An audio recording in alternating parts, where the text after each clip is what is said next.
The sound of my own hurried footsteps echoed in the narrow alley as I tried to catch my breath.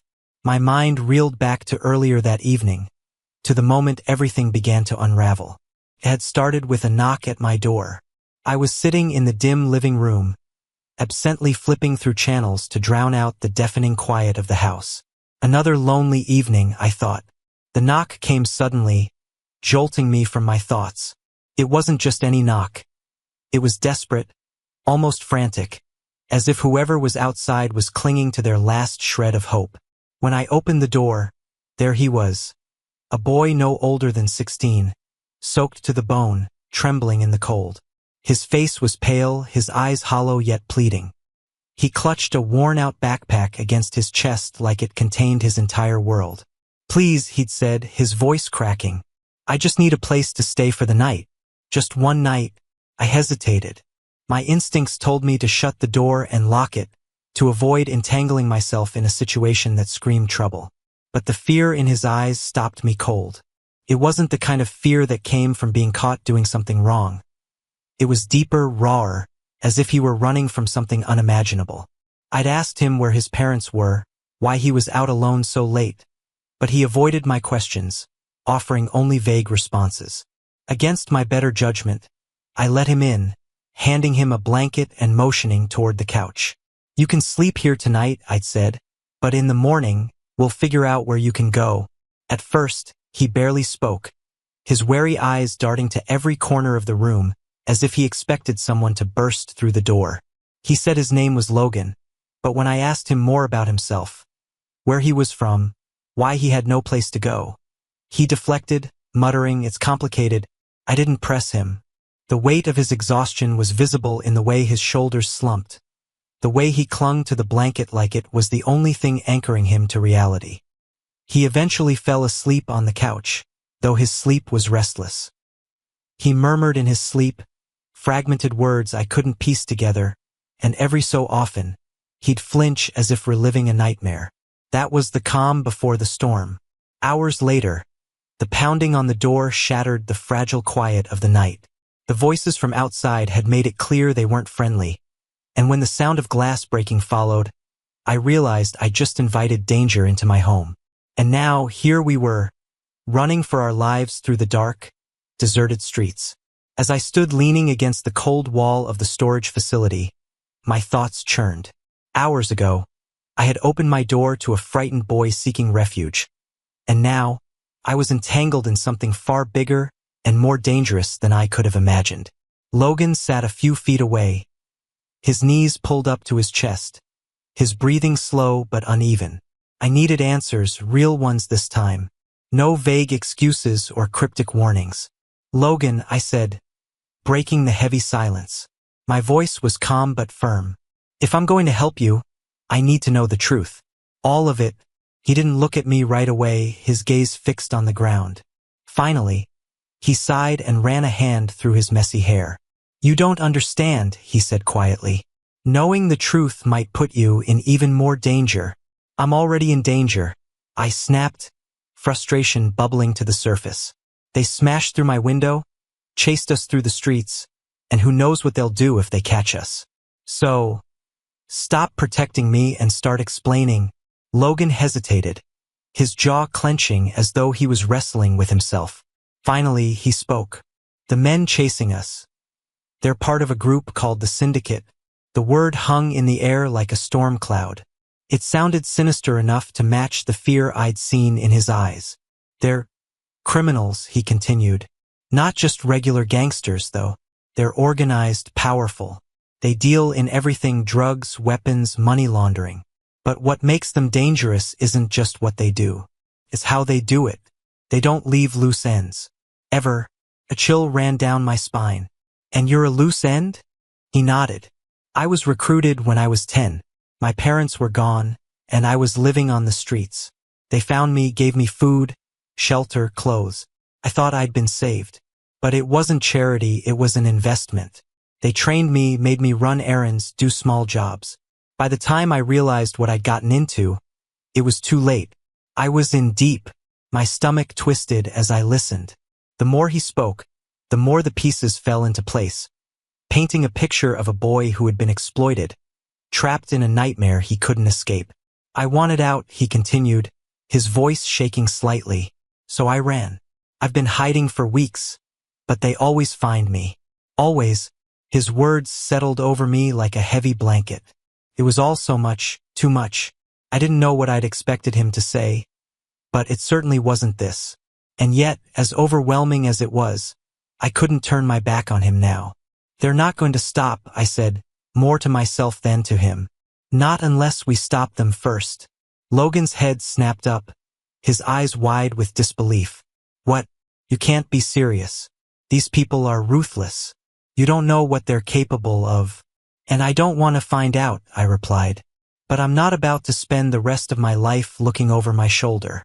If there's a way to end this, we're going to find it. His expression shifted from shock to something I couldn't quite place. Gratitude, maybe, mixed with disbelief. You don't have to do this, he said softly. You've already done more than anyone else ever has. I'm not doing this for them, I said firmly. I'm doing it for me. And for you.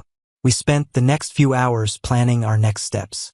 Logan explained that the syndicate had layers of operatives, from low-level enforcers to high-ranking lieutenants.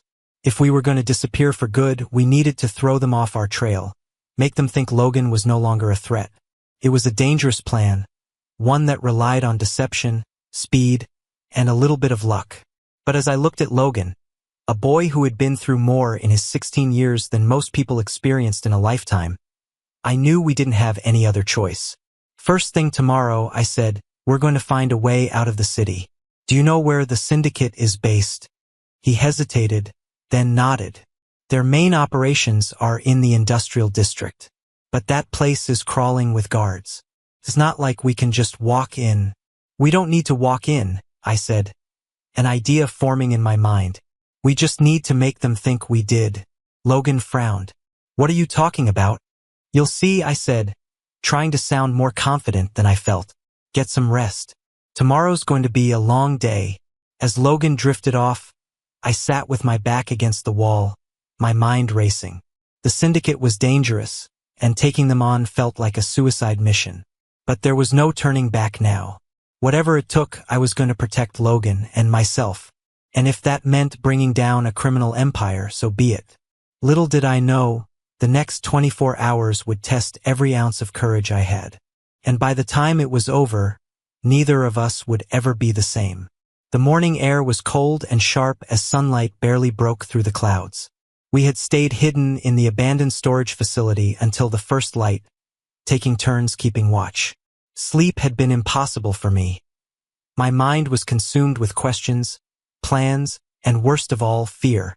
Logan, surprisingly, managed a few restless hours, though his face betrayed the exhaustion weighing on him. When he finally stirred awake, I had already gone over the plan in my head a dozen times, though even I wasn't convinced it would work. I needed to present it to him carefully. He had been on the run long enough to recognize a bad idea when he heard one, and my idea might seem reckless. We need to split up, I said, breaking the tense silence as he rubbed his eyes and stretched. His head snapped up. What? No, that's the worst idea I've ever heard. Just hear me out, I said, raising a hand to stop his protests. If we're together, we're a single, easy target. If they're tracking you, and it's clear they are, they'll expect you to stick with me. But if we split, they won't know who to follow. Logan shook his head, the panic visible in his expression. They won't just lose the trail. They're better than that. They have people everywhere. If we split up, it's over for me. That's why we make them think you've already left the city, I explained. We create a distraction. Something big enough to convince them you're somewhere else. Meanwhile, I head in a different direction to draw attention away. His eyes narrowed as he considered my words, though I could see the doubt lingering. And what if they catch you? Do you know what these people do to anyone who crosses them? I met his gaze, forcing myself to sound braver than I felt. I'll take that chance. The goal is to buy you time, Logan. Time to get to this safe house you mentioned. You said it's in the mountains, right? If we plan this right, you can get there before they figure out we've tricked them. For a moment, Logan didn't respond. His jaw clenched, and he looked down, his hands curling into fists. Finally, he spoke. You don't owe me this. You've already done more than anyone else would. If they catch you, they won't, I said firmly, cutting him off. I've spent the last 3 years surviving on my own. I know how to handle myself. The lie rolled off my tongue too easily, but Logan didn't question it. He nodded reluctantly, though I could see the tension still etched into his features. Okay, but if we do this, I'm not letting you take all the risk. We spent the next several hours finalizing the plan. Logan explained the syndicate's tactics, how they used teams to cover multiple areas, how they communicated, and how they tracked their targets. It was chilling how much he knew, a testament to how deeply he'd been entrenched in their world. The first step was to make them believe Logan had left the city. He suggested planting false information, something subtle but convincing enough to lead them in the wrong direction. Do you know anyone who can help? Logan asked as we debated how to spread the fake lead. I hesitated. There was one person who came to mind, Jack, a former neighbor who owed me a favor. He worked at a bus station downtown, and if anyone could fabricate a believable trail, it was him. But reaching out to Jack would be risky. If the syndicate was monitoring us, any communication could tip them off. We'll have to be careful, I said. But I think I know someone who can help. Logan nodded. Let's do it. Reaching Jack was no small feat. The syndicate was likely patrolling the streets, so we avoided main roads and stuck to alleys and side paths. My heart pounded every time a car passed, but we made it to the bus station without incident. Jack was leaning against the ticket counter when I approached, his face lighting up in surprise when he saw me. Well, if it isn't the recluse herself, he said, grinning. What brings you to my neck of the woods? I need a favor, I said bluntly, glancing around to make sure no one was listening. Logan hung back, his hood pulled low over his face. Jack raised an eyebrow. This sounds serious. It is. I need you to create a paper trail, tickets, records, anything that makes it look like someone left the city on one of your buses. Can you do that? His smile faltered, replaced by a wary look. You're asking for something dangerous. Who's after you? Not me, I said quickly. A friend. He's in trouble, and this is the only way to keep him safe. Jack hesitated, his gaze shifting to Logan. He let out a long sigh, then nodded. Fine, but you owe me. Big time. Deal, I said, relief flooding through me. With Jack's help, we created a convincing trail that suggested Logan had boarded a bus headed to a neighboring city. Ticket stubs, surveillance footage, and even witness accounts were planted to support the story. It wasn't foolproof, but it was the best we could manage on short notice. As we left the bus station, I glanced at Logan. This is it. They'll take the bait, but we need to move fast. Logan's expression was a mix of determination and fear. I just hope it's enough. It will be, I said, though I wasn't sure if I was trying to convince him or myself. The clock was ticking, and the next phase of the plan was about to begin. There was no turning back now. Whatever happened next, we were in this together. We kept to the shadows as we made our way back to the storage facility to regroup. Every car that passed felt like a potential threat, every shadow a possible ambush. Logan's face was pale and taut with tension, his sharp eyes scanning our surroundings like a cornered animal. What happens if they don't take the bait? He asked, his voice hushed but tinged with fear.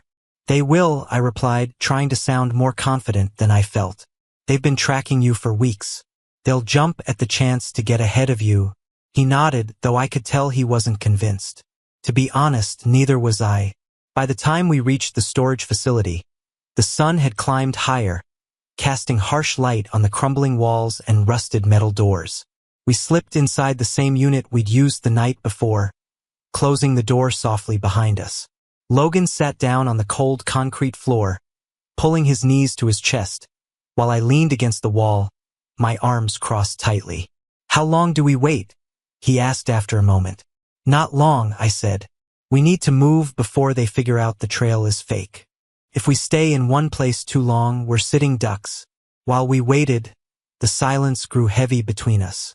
Logan fidgeted with the strap of his backpack, his eyes distant. I could tell he was wrestling with something, though I didn't press him. Finally, he spoke, his voice barely above a whisper. You know, before all of this, I thought I'd have a normal life. School, friends, maybe even a family one day. Stupid. Huh. I looked at him, startled by the sudden vulnerability in his tone. That's not stupid, I said. It's what everyone wants. Not everyone, he muttered. The syndicate doesn't care about normal lives. They take kids like me, kids no one notices, and they turn us into tools. I spent years thinking I owed them something, that I was lucky they picked me. But all they did was ruin everything. His words hit me harder than I expected. I'd been so focused on the danger we were in that I hadn't stopped to think about what Logan had lost. His childhood, his innocence. All of it had been stolen from him. I'm sorry, I said softly. You didn't deserve any of that. He shrugged, his expression hardening. Doesn't matter now. I can't change it. All I can do is survive. For a moment, neither of us spoke. I wanted to tell him that survival wasn't enough, that he deserved more than just running and hiding. But I didn't know how to say it, and part of me wondered if he'd even believe me. Our uneasy silence was shattered by the sound of tires screeching outside. My heart leapt into my throat as I motioned for Logan to stay quiet. We both pressed ourselves against the wall, straining to hear. Voices drifted in through the thin walls of the storage unit, gruff, clipped, and far too close for comfort. Spread out, one of them barked. He's got to be here somewhere. Logan's eyes met mine, wide with panic. I placed a finger to my lips, signaling him to stay still. My mind raced, searching for a way out. The back of the storage unit was solid concrete, no windows, no doors. The only way out was the way we came in. The footsteps grew louder, and I held my breath, my heart hammering in my chest. A shadow passed under the crack of the door, and I braced myself for the worst. Suddenly, a voice called out from the distance. Hey, over here. I think I saw something. The footsteps retreated as the men moved toward the distraction, their voices fading. I let out a shaky breath, my body trembling with adrenaline. We need to go. Now, I whispered, grabbing Logan's arm. He nodded, his face pale but determined. We slipped out of the storage unit and into the maze of alleys behind the facility, moving as quickly and quietly as we could. My mind raced as I tried to piece together our next move. The syndicate was closing in, and our options were running out. Once we were far enough from the storage facility, I pulled Logan into a small cafe tucked away in a quiet corner of the city. It was the kind of place where people minded their own business, and the hum of conversation would help mask ours. We need a car, I said as we slid into a booth near the back. Something to get us out of the city fast. Logan looked at me skeptically. You know how to hotwire a car? I raised an eyebrow. Do I look like I know how to hotwire a car?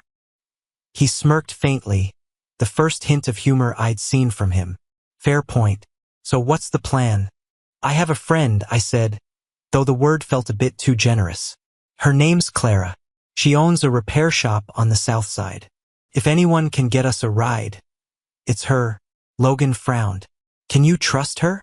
I hesitated. Clara and I hadn't spoken in years, not since Daniel's death. But if there was one thing I knew about her, it was that she had a soft spot for underdogs. And Logan was nothing if not an underdog. She owes me, I said finally. It's worth a shot. The repair shop was exactly how I remembered it. Cluttered, chaotic, and reeking of oil and grease. Cars in various states of disrepair were scattered around the lot, their hoods open like silent pleas for rescue. The rhythmic sound of a hammer echoed from the far corner of the garage, where Clara stood, her back to us, working on an engine. Clara, I called out, my voice cutting through the clatter. She straightened and turned, wiping her hands on a grease-stained rag. Her sharp blue eyes narrowed when she saw me, her expression unreadable. Well, look who decided to crawl out of her cave, she said, her voice dripping with sarcasm. What brings you to my neck of the woods, Alexis? Trouble, I said bluntly, motioning to Logan, who was lingering just behind me. We need a car. Something untraceable. Her eyes flicked to Logan, then back to me. Untraceable? You realize that's not exactly a simple favor, right? I know, I said, stepping closer. But I wouldn't be here if it wasn't important. Clara crossed her arms, studying me for a long moment. Finally, she let out a heavy sigh. You're lucky I owe you. Follow me. Clara led us to a corner of the garage where an old but reliable sedan sat under a tarp. This beauty's been off the grid for years, she said, pulling the tarp back. No GPS, no trackers, no paper trail. Perfect for whatever mess you're in. Logan's eyes widened as he examined the car. This'll work, he said, nodding. Clara raised an eyebrow. He's chatty. He's cautious, I corrected. And with good reason. She didn't push for details, which I appreciated. Instead, she handed me the keys and leaned against the car, her expression serious. Listen, Alexis, I don't know what you're caught up in, but if it's bad enough that you're coming to me for help, it's bad enough to be careful. Watch your back. I will, I promised. Thank you, Clara. I mean it. She waved me off. Just don't get yourself killed. And if anyone comes asking, I've never seen you. We hit the road as soon as we left the shop, the city fading behind us as the miles stretched out ahead. Logan sat silently in the passenger seat, his gaze fixed on the horizon. The tension in the car was palpable, but I didn't push him to talk. We were both too exhausted for conversation. After an hour of driving, I broke the silence. Do you know the exact location of this safe house? Logan nodded. It's a cabin near the base of the mountains, hidden in the woods. It's where some of us go when there's no other option. Some of you? I asked, glancing at him. He hesitated, then said, people like me, people who escaped. It's run by a guy named Victor. He used to be with the syndicate, but he got out years ago. Now he helps others disappear. I absorbed his words, filing away the name Victor. It sounded almost too good to be true, but at this point, I didn't have the luxury of doubt. If this Victor could keep Logan safe, it was worth the risk. By the time night fell, we were deep in rural territory, the city lights long behind us. The narrow road was lined with dense trees, their branches forming a canopy overhead that blocked out the stars. I felt a strange mix of relief and unease. We were far from the syndicate's reach, but isolation came with its own dangers. Logan shifted in his seat, glancing at the rearview mirror. Do you think they're still following us? I don't know, I admitted, but we're not taking any chances. As if on cue, headlights appeared in the distance behind us. My grip on the wheel tightened as I watched the car approach. It was moving fast, too fast. Logan, I said, my voice low. We might have company. He turned to look, his eyes narrowing. It's them. I'm sure of it. My heart raced as the car closed the distance, its headlights glaring in the rearview mirror. Hold on, I said, slamming my foot on the gas. The sedan roared as it picked up speed, the engine straining against the incline of the road. The pursuing car stayed on our tail, its engine growling like a predator closing in on its prey. They're trying to ram us, Logan shouted as the car swerved closer. I jerked the wheel, narrowly avoiding the impact. Hang on, I shouted, my voice filled with panic and adrenaline. Ahead, the road curved sharply, and I took the turn at full speed. The tires screeched in protest, but the car held its grip. The pursuing vehicle wasn't as lucky. It overshot the turn, skidding off the road and into the trees with a deafening crash. I didn't stop to see if they were okay. I kept driving, the adrenaline coursing through me like fire.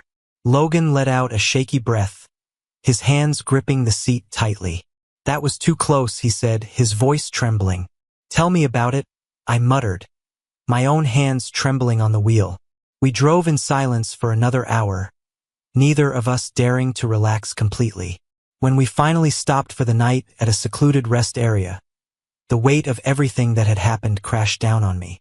I slumped against the hood of the car, staring up at the dark sky. Logan joined me, his expression somber. I'm sorry, he said quietly, for dragging you into this. I shook my head. You didn't drag me into anything. I chose to help you, and I don't regret it. He looked at me, his eyes filled with an emotion I couldn't quite place. Gratitude, maybe, or guilt. You're braver than anyone I've ever met, he said. I let out a humorless laugh. Brave isn't the word I'd use. Maybe not, he said. But it's the truth. The quiet rest area offered a false sense of security. Just as Logan and I began to settle, the sound of gravel crunching under tires broke the stillness. Headlights pierced the darkness, heading straight for us. Get in the car, I barked, yanking Logan by the arm. We scrambled into the sedan, and I threw it into gear, peeling out of the rest area before the approaching vehicles could close the gap. 2 black SUVs tailed us, their engines roaring like hounds on the scent of blood. They found us again, Logan shouted, his voice tight with panic. I didn't respond, my focus locked on the winding road ahead. The trees blurred past as I floored the gas pedal, the sedan protesting under the strain. One of the SUVs pulled alongside us, trying to force us off the road. Brace yourself, I yelled, swerving sharply to avoid the impact. The SUV clipped the edge of the sedan, sending a jolt through the vehicle. Logan gripped the door handle, his face pale. Do something, he shouted. I spotted a narrow dirt path branching off the main road and made a split-second decision. Yanking the wheel hard to the right, I veered onto the path. The sedan bumped and jolted as we tore through the uneven terrain, the SUVs struggling to follow. The dirt path wound deeper into the forest, the trees closing in on either side. The headlights of the SUVs were still visible behind us, but the narrow path slowed them down. They won't give up, Logan said, his voice grim. They never do. We'll see about that, I muttered, my eyes scanning the path ahead. Up ahead, the dirt path split into 2. Without hesitation, I took the left fork, hoping to throw them off. Moments later, the sound of one SUV peeling off in the opposite direction confirmed they'd taken the bait. But the second SUV stayed on us, its headlights bouncing wildly over the uneven terrain. We need to lose them, Logan shouted. Spotting a cluster of thick trees just off the path, I slammed the brakes and killed the headlights. The sedan slid to a stop, hidden in the shadows. I motioned for Logan to stay quiet as the SUV roared past, its driver oblivious to our sudden disappearance. Once the sounds of the SUV faded, I exhaled a shaky breath and turned to Logan. We have to keep moving. They'll double back when they realize they've lost us. We can't keep running like this, he said. They'll keep finding us.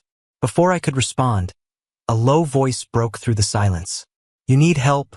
We spun around to see a man stepping out from behind a tree, a rifle slung over his shoulder. His weathered face was partially obscured by the shadows, but there was something about him that exuded calm authority. Who are you? I demanded, my voice sharp. Victor, the man said, his eyes settling on Logan. You must be the one they're hunting. Logan's jaw dropped. How do you know who I am? I've been watching, Victor replied. I know the syndicate's tactics, and I know how to get you out of this mess. Victor led us deeper into the forest, where a concealed cabin sat nestled among the trees.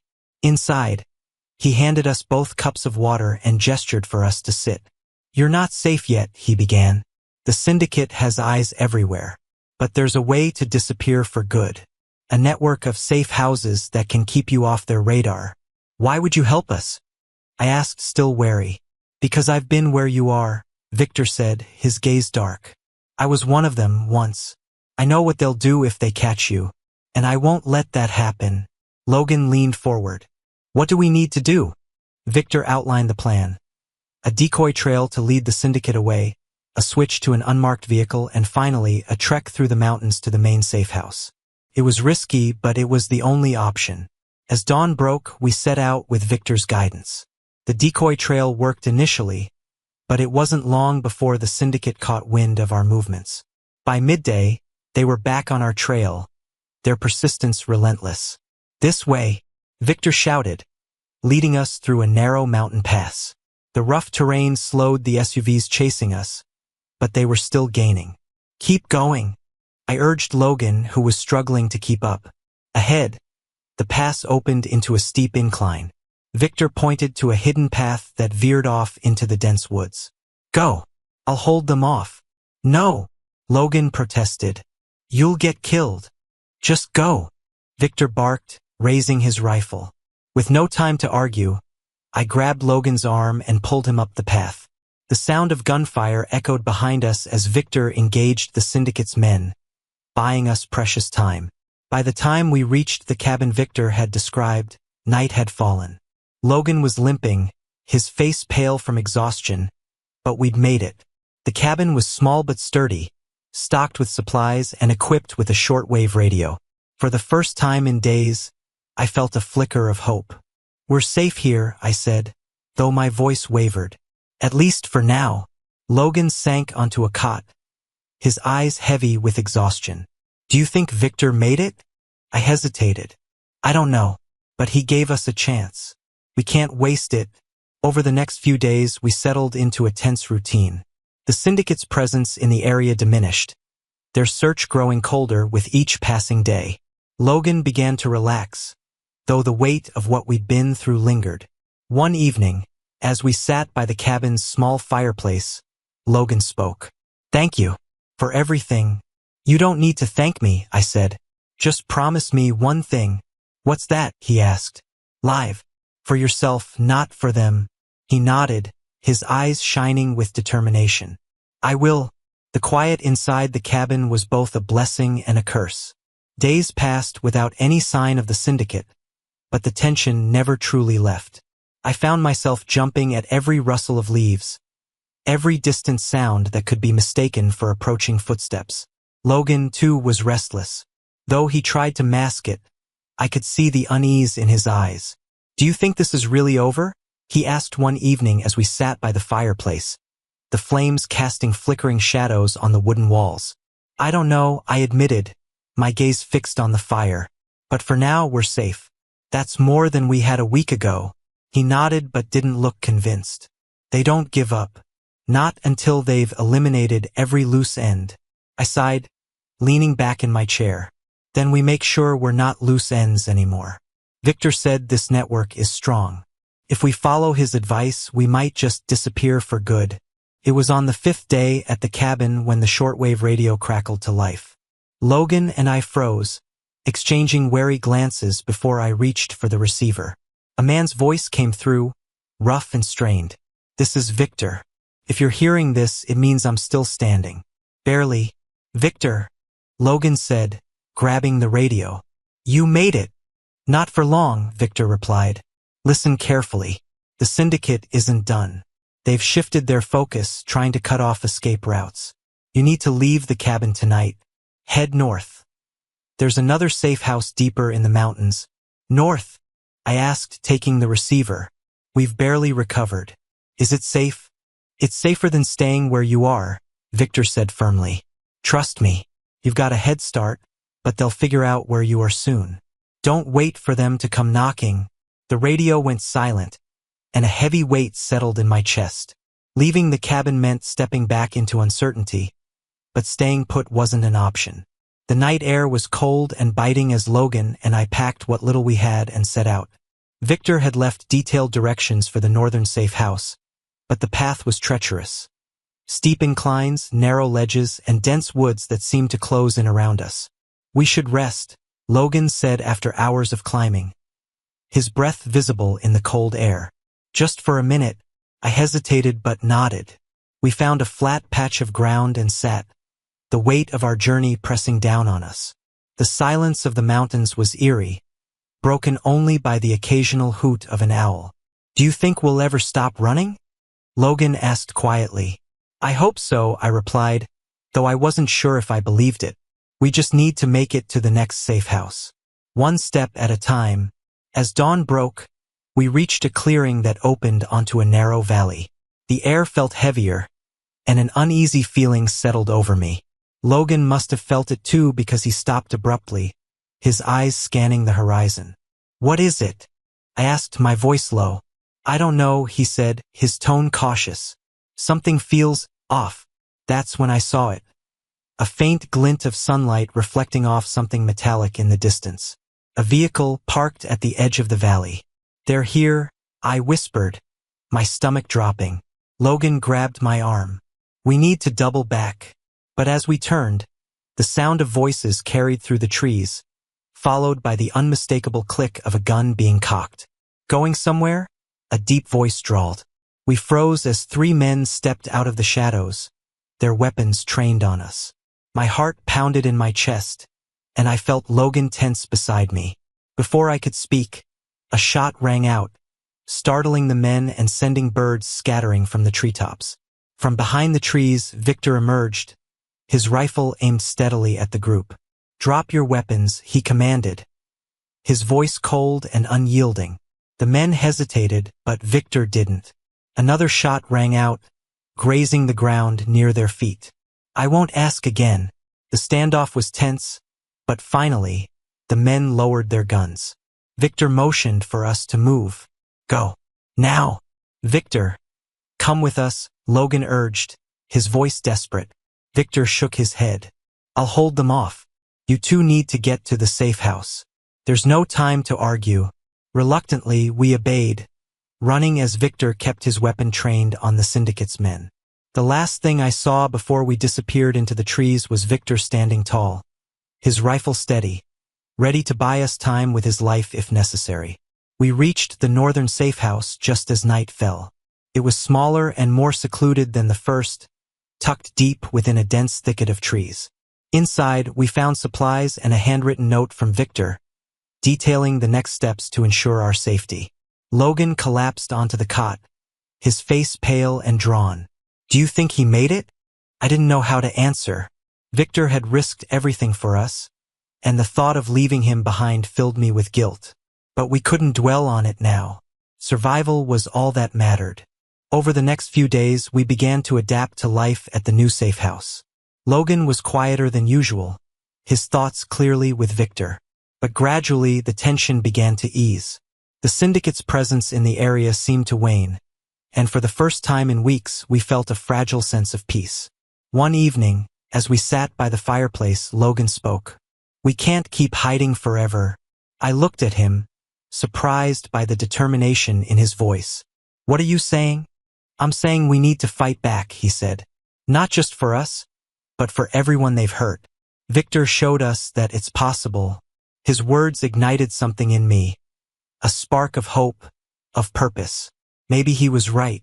Maybe it was time to stop running and start fighting. Months later, the Syndicate was no longer a shadow looming over our lives. Logan and I, along with others from Victor's network, worked tirelessly to dismantle their operations piece by piece. It wasn't easy, and the scars of our journey remained, but we found strength in each other, and in the fight for justice. Victor's sacrifice hadn't been in vain. He'd given us more than a chance to survive. He'd given us a reason to keep going. And as Logan and I stood at the edge of the forest, watching the sun rise over the mountains, I knew we'd finally found something worth fighting for: freedom.